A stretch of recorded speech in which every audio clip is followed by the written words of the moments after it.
En Hebreos capítulo 12 versículos 1 y 2 nos dice, corramos con paciencia la carrera que tenemos por delante, puestos los ojos en Jesús, el autor y consumador de la fe, el cual por el gozo puesto delante de él sufrió la cruz, menospreciando el oprobio, y se sentó a la diestra del trono de Dios. Pues el camino y la carrera que tenemos a lo largo de nuestra vida tiene una meta, y en esta palabra el Señor nos indica que nuestra meta es nuestro Señor Jesucristo, el Salvador. Tengan ustedes un cordial saludo. Estamos en la Universidad Mayor de San Andrés, en la Facultad de Medicina, Enfermería, Nutrición y Tecnología Médica. Nuestra carrera es medicina y nuestra cátedra es anatomía humana.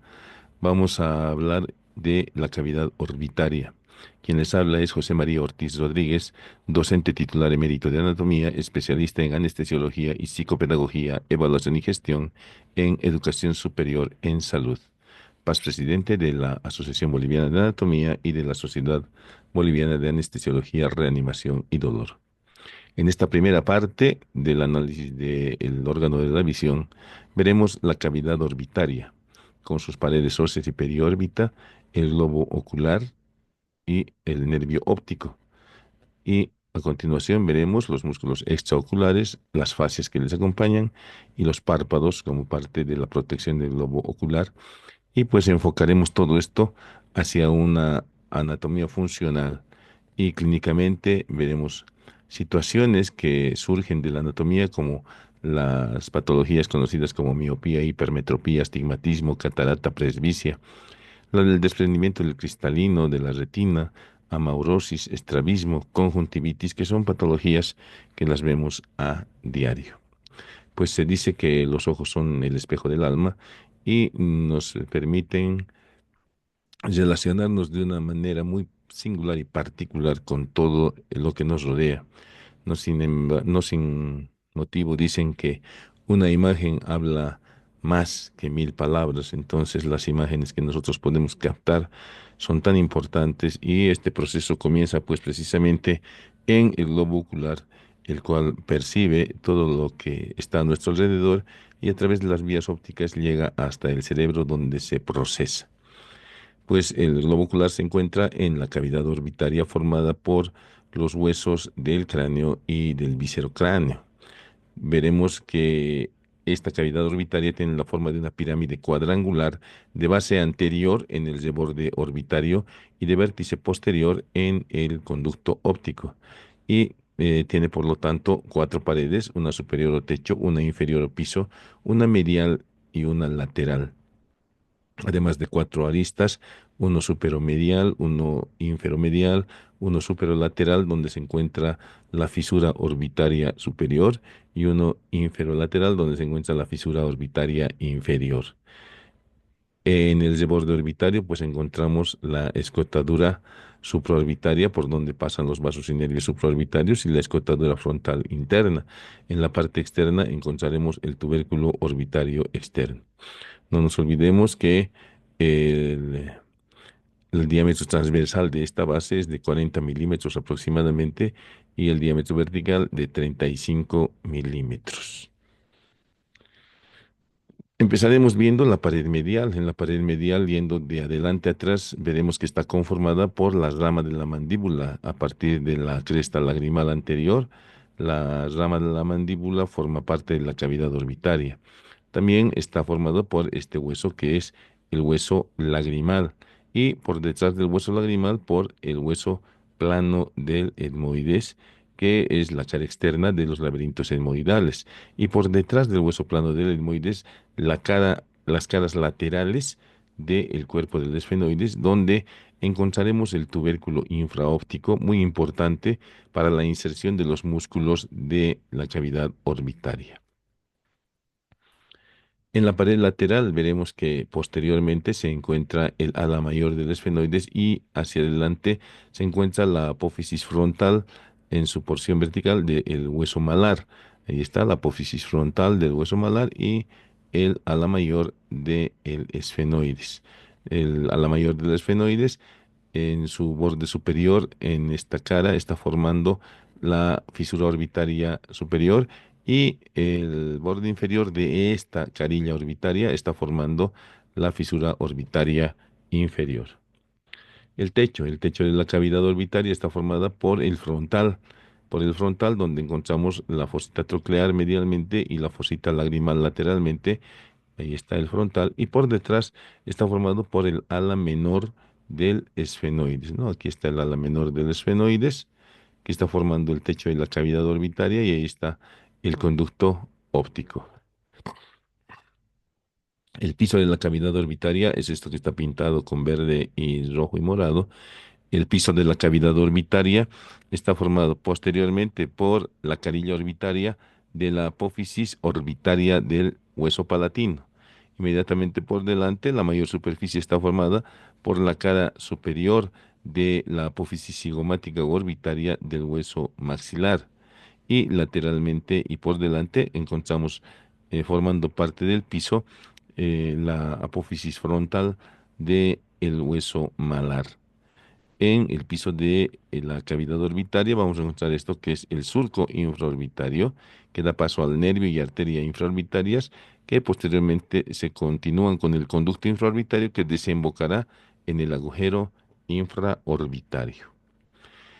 Vamos a ver ahora los ángulos. En primer lugar, el ángulo superomedial que está uniendo el hueso plano del etmoides con el frontal y el borde superior del lagrimal también con el frontal, lo propio el borde superior del proceso frontal del maxilar que se articulan todos con el frontal.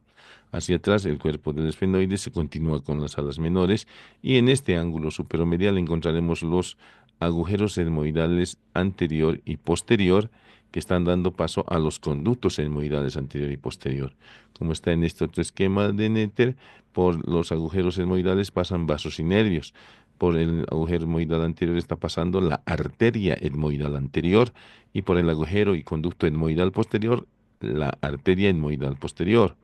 Por el conducto etmoidal posterior está pasando el nervio esfenoetmoidal, rama de la rama lagrimal del nervio oftálmico, y por el agujero etmoidal anterior está pasando el nervio nasal interno. El ángulo inferomedial. El ángulo inferomedial está formado por el- la articulación del hueso plano del etmoides con el maxilar y con la apófisis orbitaria del palatino y la articulación del hueso lagrimal con el hueso maxilar. En esta imagen también vamos a ver el ángulo inferolateral que está formado por la fisura orbitaria inferior. Ahí tenemos el ángulo inferomedial y aquí el ángulo inferolateral en el cual vamos a ver el ingreso por el surco infraorbitario del nervio y la arteria infraorbitarias. No nos olvidemos que el nervio infraorbitario es nada más que la continuación del nervio maxilar, que cambia de nombre al localizarse en el piso de la cavidad orbitaria. Tanto la arteria infraorbitaria como el nervio infraorbitario van a recorrer el conducto infraorbitario para terminar en el agujero infraorbitario dando sus ramas terminales. Aquí tenemos precisamente la fisura orbitaria superior y la fisura orbitaria inferior. En la fisura orbitaria superior, a través de este anillo del tendón común o tendón de Sim de los músculos rectos, vemos que en la fisura propiamente dicha están pasando las ramas superior e inferior del nervio oculomotor. Ya está pasando el nervio sexto parcraneal o motor ocular externo, está pasando la rama interna o nasociliar del nervio oftálmico del trigémino. Y por fuera del anillo del tendón de Sim están pasando la rama frontal y la rama lagrimal del nervio oftálmico y está pasando el nervio troclear. Además, por la fisura orbitaria superior también está atravesando la vena oftálmica superior. Por la fisura orbitaria inferior, ya hemos dicho, el nervio maxilar que se convierte en nervio infraorbitario y la vena oftálmica inferior. Y en la base ya hemos mencionado que está formado por el frontal, por el proceso frontal del maxilar y por el hueso malar. Son los tres huesos que están formando este de borde orbitario, que como hemos dicho mide 40 milímetros en sentido transversal y 35 milímetros en sentido vertical. Entonces, en esta imagen vemos cómo estas paredes óseas de la cavidad orbitaria que están protegiendo al globo ocular son sumamente delgadas, ¿ya? Especialmente en su parte superior, medial e inferior, no así en la parte lateral donde presentan una consistencia mayor. Aquí estamos viendo precisamente en esta imagen cómo la pared lateral tiene un espesor mayor que el resto de paredes, por lo cual se constituye una porción muy importante de la protección de este órgano que estamos viendo aquí, que es el globo ocular, con su nervio óptico. Nuevamente vemos cómo la cavidad orbitaria está íntimamente relacionada con la cavidad craneal y con el seno maxilar. El eje de la cavidad orbitaria mide aproximadamente 22.5 grados en relación a una línea sagital. Y el eje del globo ocular está orientado en un sentido anteroposterior. Los ejes de la cavidad orbitaria están orientadas en sentido oblicuo. Entonces se forma otro eje secundario entre el eje de la cavidad orbitaria y el eje visual. Y pues todos estos huesos están cubiertos por su periósteo. Y ese periósteo se denomina, en este caso, periórbita. ¿Ya? El periósteo orbitario se denomina periórbita y de este periósteo vemos que en la parte superomedial del techo se está formando la tróclea, ¿ya? La tróclea que es fibrosa para dar paso a al tendón intermedio del músculo oblicuo mayor del globo ocular. En esta imagen de Néter estamos viendo precisamente remarcado con verde todo ese tejido periostal que está recubriendo a los huesos de la cavidad orbitaria y como hemos mencionado se denominan periórbita. En este corte transversal estamos viendo también la periórbita en las paredes laterales y aquí estamos viendo la periórbita en el techo y en el piso de la cavidad orbitaria. Ahí tenemos el hueso frontal, el techo de la cavidad orbitaria con el hueso frontal hacia adelante y el hueso esfenoides, el ala menor del esfenoides hacia atrás, ¿ya? Que es una pared, como hemos dicho, delgada, que es fácilmente desprendible, fácilmente fracturable. Y a continuación vemos que se ha retirado la parte ósea y ha quedado esto que es la periórbita cubriendo el tejido adiposo retroocular y aquí estamos viendo el nervio frontal, el nervio lagrimal con su arteria y el cuarto par craneal ingresando al músculo oblicuo mayor.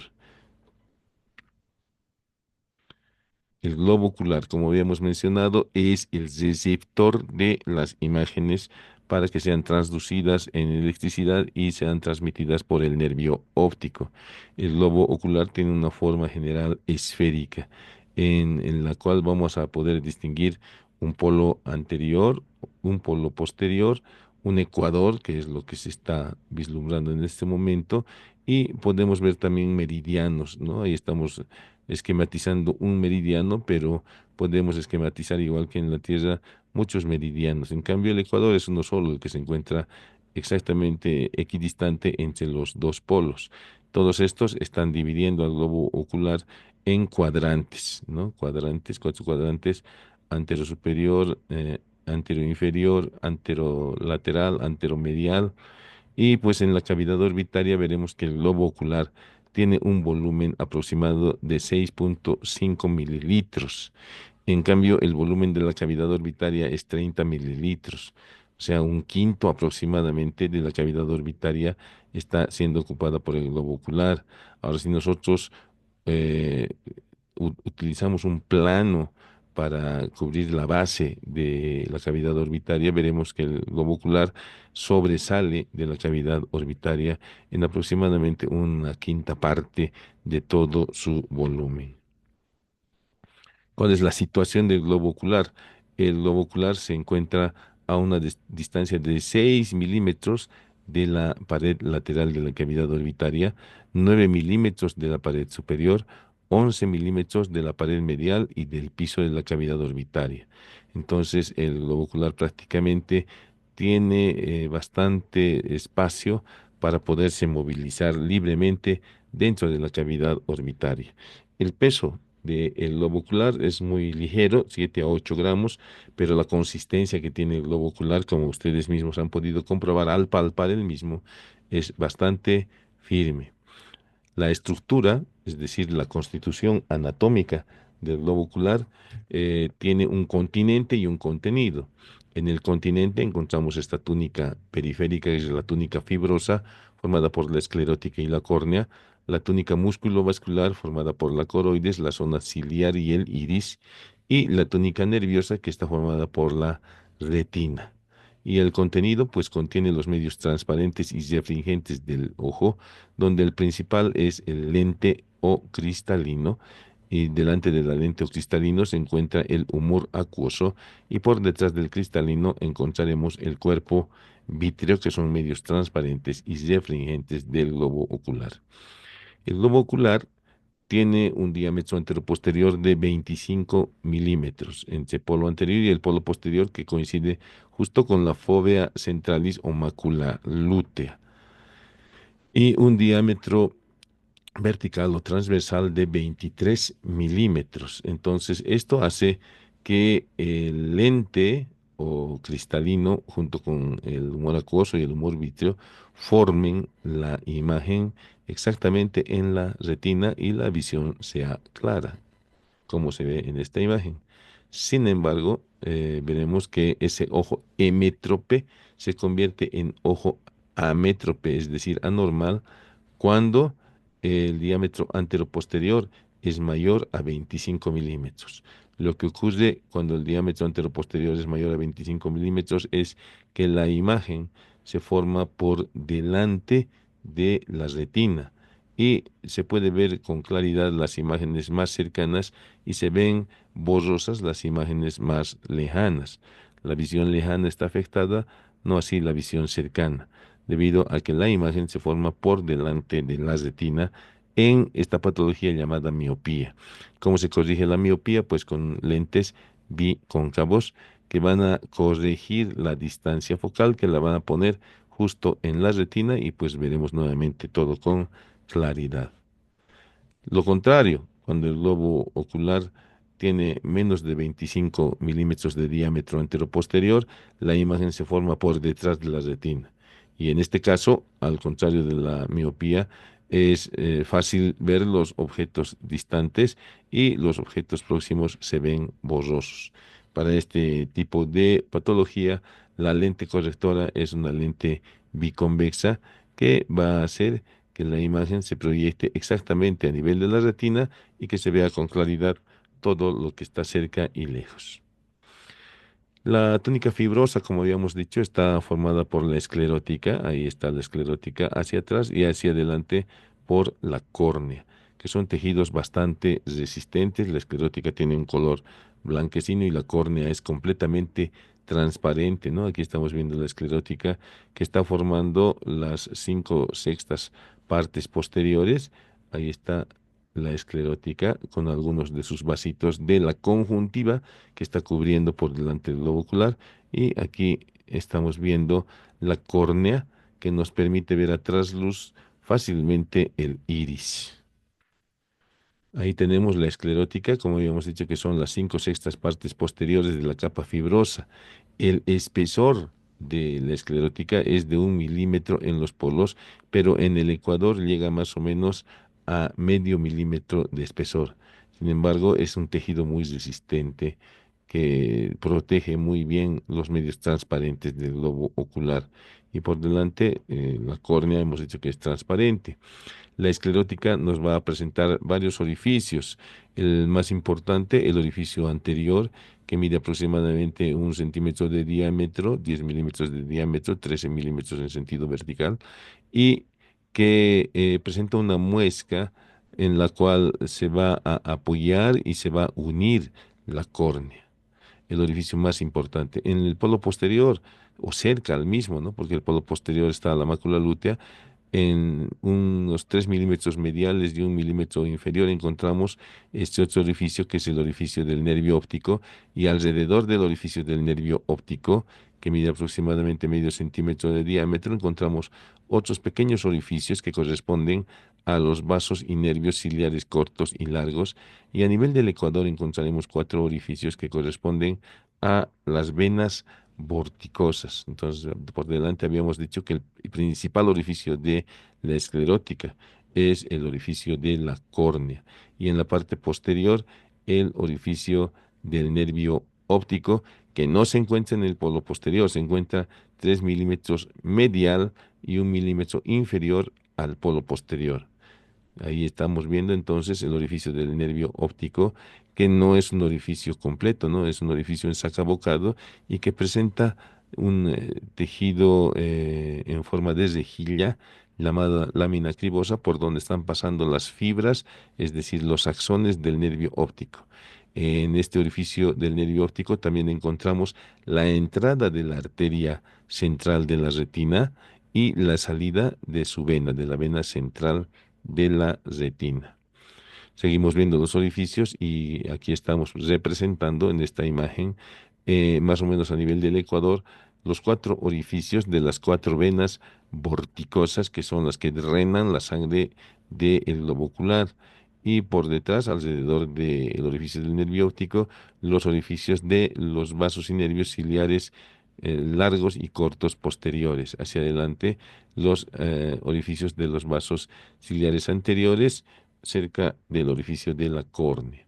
Nuevamente los orificios posteriores del nervio óptico con la arteria y venas centrales de la retina, los vasos y nervios ciliares cortos y largos posteriores, los orificios para los vasos o venas vorticosas, y además la esclerótica es muy importante para prestar inserción a los músculos rectos del ojo. Entre esta túnica fibrosa, la esclerótica, y la túnica vascular, se encuentra esta lámina de tejido con alta cantidad de melanina para oscurecer esta cámara que es el globo ocular, que se denomina lámina fusca. La lámina fusca entonces va a oscurecer la cavidad del globo ocular para que las imágenes lleguen sin distorsionarse y con los colores exactos hasta la retina. Hacia adelante, en la túnica fibrosa encontramos la córnea, que es un medio transparente completamente. La córnea es un lente cóncavo convexo que va a hacer converger las imágenes para que se formen exactamente en la retina. La córnea. La córnea tiene un diámetro posterior de 13 milímetros y su cara anterior tiene una dimensión vertical de 11 milímetros y transversalmente 12 milímetros, lo cual hace que la periferia esté cortada en bisel a expensas de la cara anterior de la córnea, la cual tiene en su periferia 1 milímetro de espesor y al centro 0,8 milímetros de espesor, o sea, es menos gruesa en la parte central que en la parte periférica. Y este corte en bisel facilita su apoyo y su unión con la esclerótica. En la córnea estructuralmente vamos a encontrar un estroma muy transparente, una membrana de Descement que es estructural para la córnea, y posteriormente un endotelio. Lo mismo adelante, esta membrana de Bowman, que también es importante para la estructura, para soportar la estructura de la córnea, y un epitelio de protección. Pues entonces vemos que la córnea tiene este tejido sin vascularización, se nutre a expensas del humor acuoso. Entonces, cuando una córnea es normal, pues podemos ver tranquilamente proximal y distalmente, pero sin embargo, cuando la córnea modifica los ángulos de visión, tenemos una visión borrosa debido a que se forman las imágenes en varios lugares de la retina, lo cual hace que veamos imágenes borrosas, especialmente imágenes distantes, y a eso se conoce con el nombre de astigmatismo. Se corrige el astigmatismo con una lente cóncavo convexa que va a hacer que se forme una sola imagen en la retina y no dos o tres imágenes. Pues cuando la córnea es lesionada o lastimada, la cicatrización puede ocasionar un color blanco en la córnea. En este caso es una lesión muy severa, posiblemente una quemadura que ha hecho que toda la córnea esté blanca. Eso se conoce con el nombre de leucoma. En ocasiones es parcial el leucoma, sin embargo, siempre es inhabilitante para la visión, por lo cual se puede solucionar esta situación de ceguera funcional por medio de un trasplante de córnea, que se lo practica habitualmente en nuestro medio. Otra patología que puede ocurrir en la córnea es que debido a que mucha gente se fricciona, debilita el centro de la córnea, que sabemos es más delgado que en la periferia, y esto hace que la resistencia disminuya y se forme en la córnea un espacio de cono, por lo cual se conoce esta patología como queratocono. Y el queratocono pues produce alteraciones visuales que pueden corregirse con la inserción de anillos corneales, ¿no? La inserción de los anillos corneales ayuda mucho a disminuir el grosor de los lentes. Y pues la córnea se halla unida a la esclerótica en el limbo de la córnea. El limbo de la córnea se une a la esclerótica en este ángulo esclerocorneal. ¿Sí? Y pues a este nivel del limbo de la córnea se están uniendo la esclerótica, la córnea y la membrana musculovascular, el iris y la zona ciliar. Aquí encontramos esta zona que es el ligamento pectíneo, ¿sí? El ligamento pectíneo o retrabecular, que está muy cerca de este conducto. Está muy cerca de este conducto que es el seno venoso esclerocorneal o conducto venoso de Slim, donde se drena el humor acuoso. El humor acuoso se produce en la cámara posterior del ojo, pasa a la cámara anterior y se drena en este ángulo esclerocorneal a través de este ligamento pectíneo o retrabecular que va a depositar el líquido absorbido en este conducto venoso esclerocorneal o seno venoso de la esclera. Ahí está el limbo de la córnea, ahí tenemos nuevamente el ligamento pectíneo, que es un ligamento anular, ¿ya? Y ahí tenemos el seno venoso, que también es un conducto anular, donde, como veremos por estas flechitas, se está drenando el humor acuoso, ¿no? Ahí está el ligamento pectíneo o retrabecular, desembocando en el seno venoso esclerocorneal.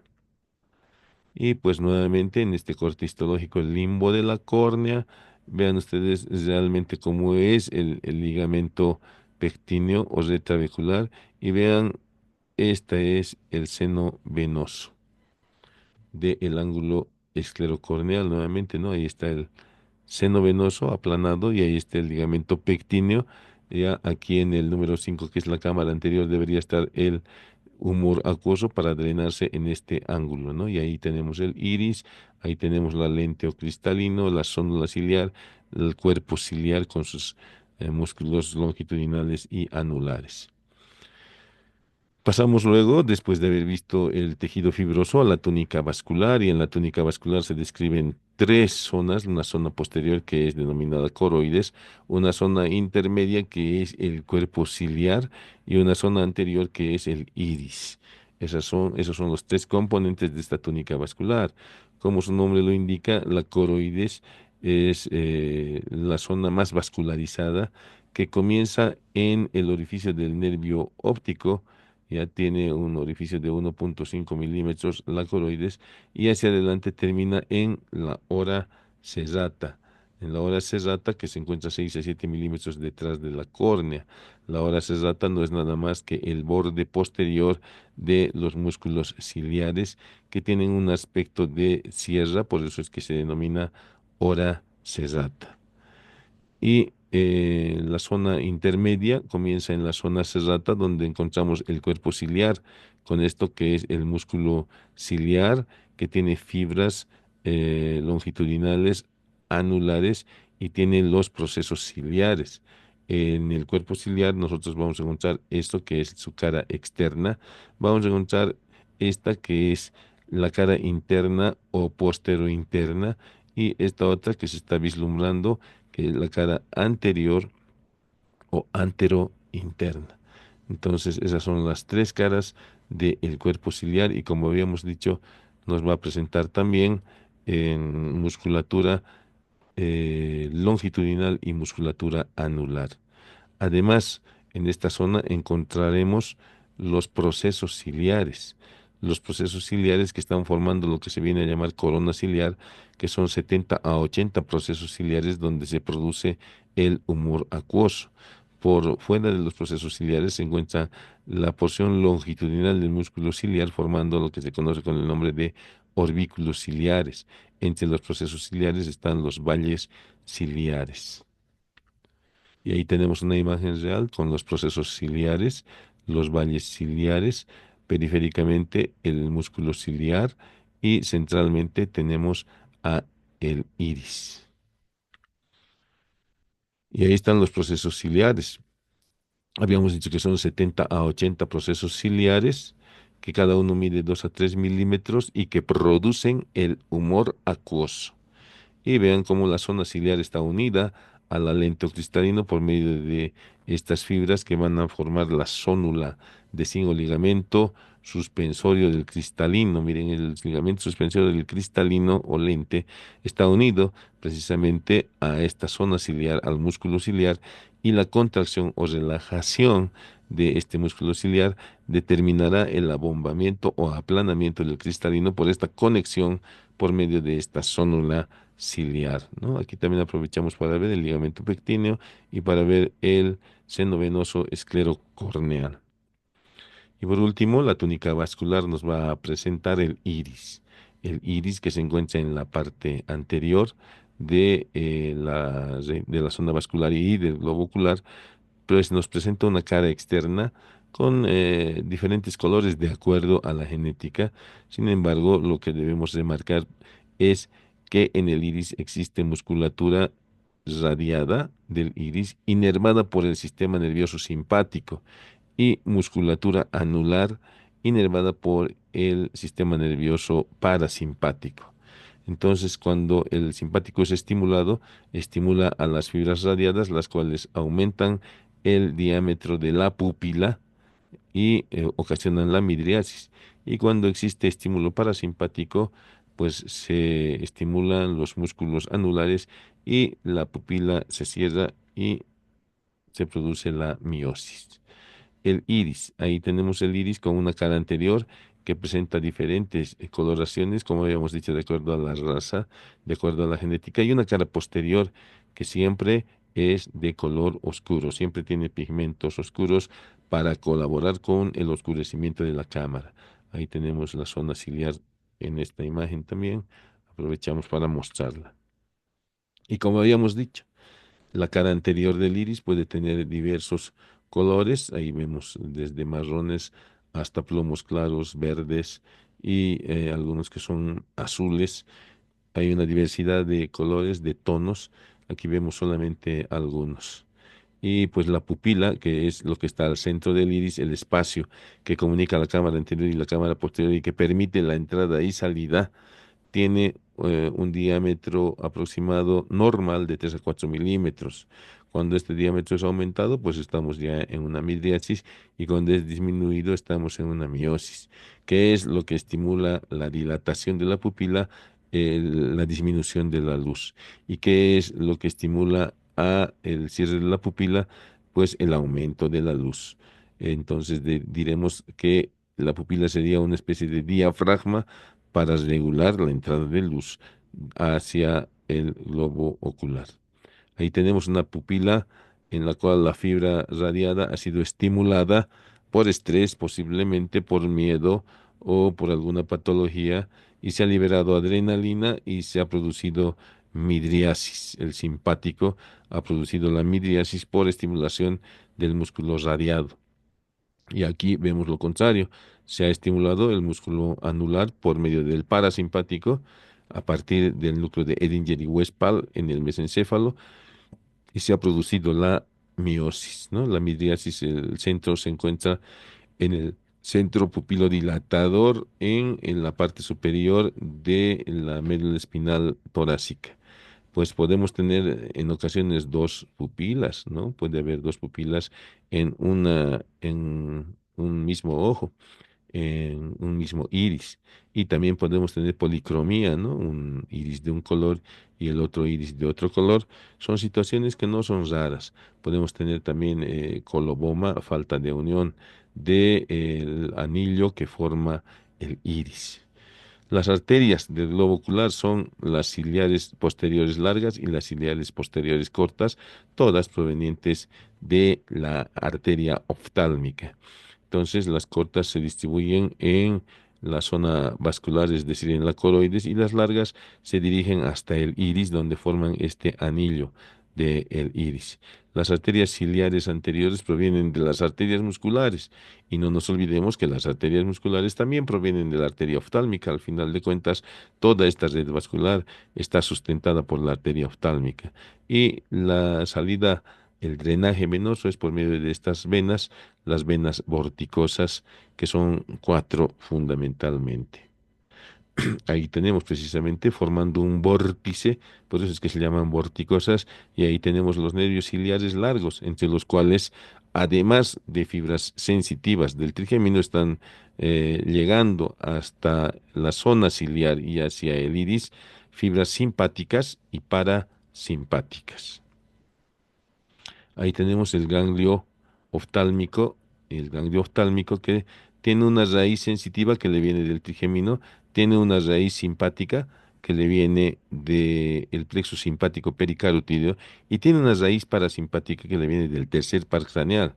Y a partir del ganglio, pues las fibras ya mezcladas, todas van a ir a dirigirse hacia el globo ocular formando los nervios ciliares, ciliares cortos y ciliares largos. Y lo que habíamos mencionado, ¿no? Los ciliares largos con componentes simpáticos y parasimpáticos llegan hacia adelante. Y pues ahora veremos la tónica nerviosa o retina, que es la que va a convertir el estímulo lumínico en estímulo eléctrico para que este estímulo sea trasladado hasta el área 17 de Brodmann por las vías ópticas. Y pues la capa nerviosa del globo ocular llamada retina se divide en dos porciones. Una porción posterior, que es la porción óptica, que se extiende hasta la hora serrata. Y una porción anterior, que se encuentra cubriendo la zona ciliar y el iris, la retina ciliar y la retina iridiana. Estas dos partes, la retina ciliar y la retina iridiana, se conocen con el nombre de parte ciega de la retina, y la parte funcional es todo lo que se encuentra por detrás de la hora serrata. Ahí tenemos un detalle de la retina iridiana y de la retina ciliar, que hemos dicho que es la parte ciega, y ahí tenemos la hora serrata, a partir de la cual se encuentra la retina funcional. Y pues en la parte posterior, en el hemisferio posterior de la retina, podemos observar lo que se conoce con el nombre de fondo de ojo. Se puede hacer este examen por medio de un oftalmoscopio, y lo que tenemos que divisar en la parte posterior de la retina es esta mancha pequeña que es la fovea centralis o mácula lútea. La mácula lútea, que corresponde exactamente al polo posterior del globo ocular. Y luego, 3 milímetros medialmente y 1 milímetro craneal, encontraremos a el disco óptico, que es un levantamiento, una elevación de la retina por donde están saliendo las fibras, es decir, los axones del nervio óptico. Y pues al centro del nervio óptico encontraremos el ingreso de la arteria oftálmica para ramificarse, o de la arteria central de la retina para ramificarse en la retina, y la salida de la vena central de la retina. Ahí tenemos precisamente el disco óptico que hace un levantamiento en esta parte de la retina, y ahí tenemos a la arteria central de la retina atravesando el nervio óptico para llegar hasta la retina. Y ahí tenemos la vena central de la retina que sale del nervio, de la cavidad de la retina, para dentro del nervio óptico dirigirse hacia las venas por donde será drenada. Y pues, ¿cómo exploramos el fondo de ojo? Con un oftalmoscopio, como este caso, o podemos hacerlo con un microscopio de hendidura, como este otro caso. Pues en la retina vamos a encontrar los conos y bastones, que son las células neuroepiteliales, que van a captar los conos, el color y los bastones en la escala de grises. Y cuando el estímulo lumínico llega a los conos y bastones, estos tienen una descarga, ¿ya? Un potencial de acción que va a hacer sinapsis con esta capa de neuronas, las neuronas ganglionares. ¿Sí? Una vez que se ha transducido el estímulo lumínico en eléctrico, pasa a las neuronas ganglionares y las neuronas ganglionares hacen sinapsis con estas, perdón, neuronas bipolares. Las neuronas bipolares hacen sinapsis con estas, que son las neuronas ganglionares. Primero neuronas bipolares, luego neuronas ganglionares, y estas neuronas ganglionares son las que tienen los axones largos. Las neuronas ganglionares tienen los axones largos que van a juntarse todos y van a formar el nervio óptico a nivel del disco óptico. Nuevamente, los conos y bastones son los fotorreceptores, células neuroepiteliales que van a transducir el estímulo lumínico en estímulo eléctrico y hacen sinapsis con las neuronas bipolares. Las neuronas bipolares hacen sinapsis con las neuronas ganglionares y estas neuronas ganglionares son las que tienen los axones largos para transmitir esa electricidad, para permitir que el estímulo visual en forma de electricidad llegue hasta los centros nerviosos. Ahora vemos los medios transparentes del globo ocular, donde el principal habíamos dicho que es la lente o cristalino, ya que se encuentra envuelto por una cápsula que es el cristaloides y unido a la zona ciliar por medio de estos que se llaman, estos filamentos que se llaman ligamento suspensorio del cristalino, que se encuentran justo en el ecuador del cristalino. ¿Dónde se encuentra la lente? Se encuentra pues entre la cámara, detrás de las cámaras del ojo y por delante de esto que es el cuerpo vítreo, ¿no? Vean ustedes cómo el cuerpo vítreo ocupa gran parte de la cavidad del globo ocular. En el cristalino o lente podemos encontrar un ecuador y a partir de ese ecuador veremos que la cara anterior es un poco más plana que la cara posterior debido a que sus radios de curvatura son diferentes. El radio de la cara anterior es de 10 milímetros y el de la cara posterior es de 4 a 4,5 milímetros, ¿sí? Entonces, de 6 milímetros, perdón. 4 a 4,5 milímetros mide de polo anterior a polo posterior. Y miren ustedes, su peso es de 20 centigramos. Y en la periferia, este tejido negro es el cristaloides, o cápsula del cristalino. Esta cápsula está unida por medio de esta zónula ciliar al músculo ciliar. El cristalino tiene un tejido elástico que permite que, de acuerdo a la contracción o relajación del músculo ciliar, el cristalino esté abombado o aplanado, como veremos más adelante. Habíamos dicho que el radio de la cara posterior es de 6 milímetros y el del anterior de 10 milímetros. Por esas razones que la cara anterior es un poco más plana que la cara posterior. Entonces, ¿qué vamos a ver en la estructura del cristalino? En primer lugar, hemos dicho la zónula periféricamente y la cápsula del cristalino o cristaloides, que se encuentra rodeando al cristalino propiamente dicho. Y la lente cristalino propiamente dicho tiene un núcleo y una parte periférica que es la corteza del cristalino. También por fuera del cristalino encontraremos este epitelio que generalmente es de protección. Bueno, el cristalino se encuentra limitando la cámara posterior del globo ocular y ahí tenemos la zónula ciliar que une el cristalino, ahí está la zónula ciliar que une el cristalino a el músculo ciliar. Y encontraremos varios tipos de fibras en esta zónula ciliar o ligamento suspensor del cristalino. Encontraremos las fibras cilio-cristalinianas, cilio vítreas que penetran más profundamente y ciliociliares que son un enrejado entre estas mismas fibras. Por detrás del cristalino se encuentra el el cuerpo vítreo, el cual presenta una fobia, presenta una cavidad para que la cara posterior del cristalino se apoye. Y además, vean ustedes, desde el disco óptico hasta la cara posterior del cristalino, en este cuerpo vítreo se encuentra este conducto de Cloquet, por donde en etapa embrionaria se desplazaba una arteria que irrigaba la lente cristalino. Una vez pasado el nacimiento, pues se desvasculariza la lente para dar prioridad a la transparencia, puesto que si tuviese vasos no veríamos tan nítidamente. Y pues a partir del humor acuoso es que se nutre también el cristalino. Entonces, ¿cómo es el proceso de la acomodación?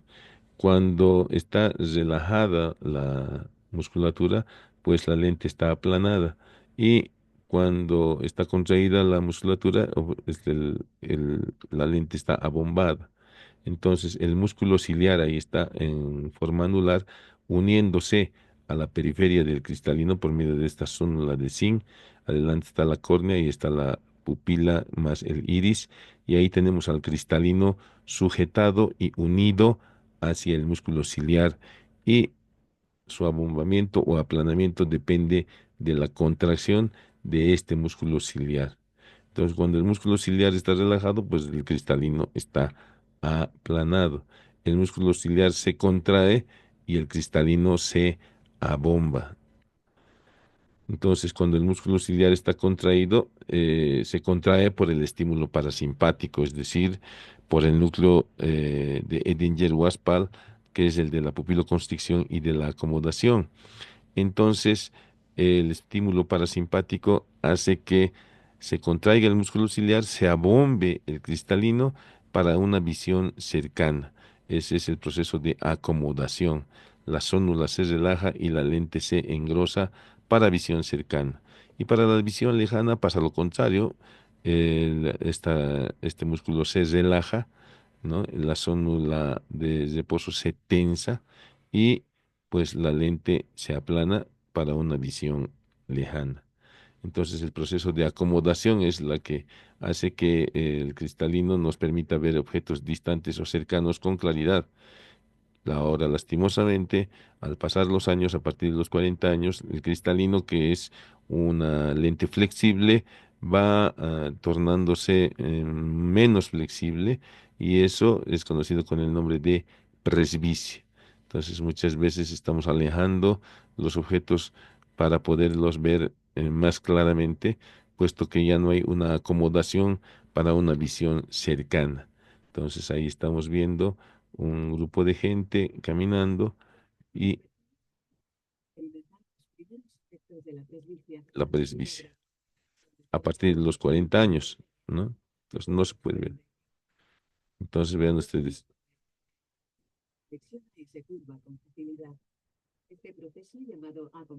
ahí está la acomodación precisamente, exacto. Entonces,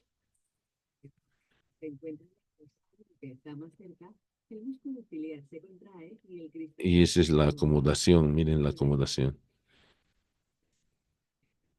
El cristalino se endurece. Esa es la presbicia. No enfocamos correctamente, especialmente objetos distantes. Muy bien. Pero el cristalino también puede opacificarse y eso es conocido con el nombre de catarata, lo cual funcionalmente pues será una ceguera. Por lo tanto, tendríamos que hacer un procedimiento que se llama extracción extracapsular de cristalino más colocación de un lente intraocular. Antiguamente, pues los lentes intraoculares eran muy caros y luego de haber extraído el cristalino, pues se recuperaba precisamente la visión, pero se utilizaban lentes externos de mucho grosor. Hoy en día, gracias a la colocación de estos lentes intraoculares y a que han disminuido su costo, pues el 99% de las personas a las que les da catarata y se les extrae el cristalino, dejando el cristaloides, ya se les coloca el lente intraocular, y el lente intraocular pues va a hacer que la lente externa esté disminuida de espesor. Ahí vemos cómo se está acomodando dentro de la cápsula el lente intraocular. Hay un lente intraocular ya acomodado en lugar de la lente o cristalino. Ahora, por delante de la lente o cristalino hemos dicho que existen las cámaras del ojo. Ahí estamos viendo la cámara anterior que está limitada. Posteriormente por la cara anterior del iris. Al centro donde está la pupila por la cara anterior de la lente o cristalino y por delante la cara posterior de la córnea están delimitando esto que se viene a llamar cámara anterior del ojo. Y por detrás del iris encontramos la cámara posterior limitada por delante por la cara posterior del iris, al centro la pupila que permite el paso entre una y otra cámara y por detrás limitada por la zónula y por la cara anterior de la lente o cristalino. Estas dos cámaras tienen un volumen de aproximadamente 250 microlitros y están ocupadas por el humor acuoso. El humor acuoso que se produce en los procesos ciliares a una velocidad de 1,5 a 2 microlitros por minuto, tiene ascorbato, piruvato, lactato, proteínas, urea y glucosa, puesto que la función del humor acuoso es nutrir y dar oxígeno a, a la córnea y a la lente. Entonces da nutrición a ambas, por eso es que este líquido es dinámico, debe circular, se produce en la cámara posterior, se dirige a la cámara anterior y en este limbo esclerocorneal es donde se drena. Y pues la cantidad normal de humor acuoso va a determinar una presión intraocular normal entre 10 a 20 milímetros de mercurio. Una presión intraocular alta es mayor a 21 milímetros de mercurio y menor a 6 milímetros de mercurio es una presión intraocular baja. Ahí tenemos el flujo del humor acuoso desde la cámara posterior hasta la cámara anterior y su reabsorción en el ligamento pectíneo hacia el seno venoso esclerocorneal. Y pues se puede medir la presión intraocular por medio de este aparato que es el tonómetro, ¿sí? Ahora hay aparatos más modernos como este que se miden solamente con la luz, como habíamos dicho, de 10 a 20 milímetros de mercurio es lo normal. Cuando aumenta la presión intraocular, pues la patología es el glaucoma y lo peligroso es que va lesionando por compresión de la retina y del nervio óptico. Y ahí vemos una persona con glaucoma donde prácticamente parecería que estaría opacificado su cristalino y la disminución de la visión en el glaucoma es la disminución del campo visual. Este es un campo visual normal. Ahí vemos un glaucoma temprano donde el campo visual se va cerrando y paulatinamente se va cerrando hasta que terminamos con una visión telescópica. Esto también ocurre cuando hay tumores de hipófisis.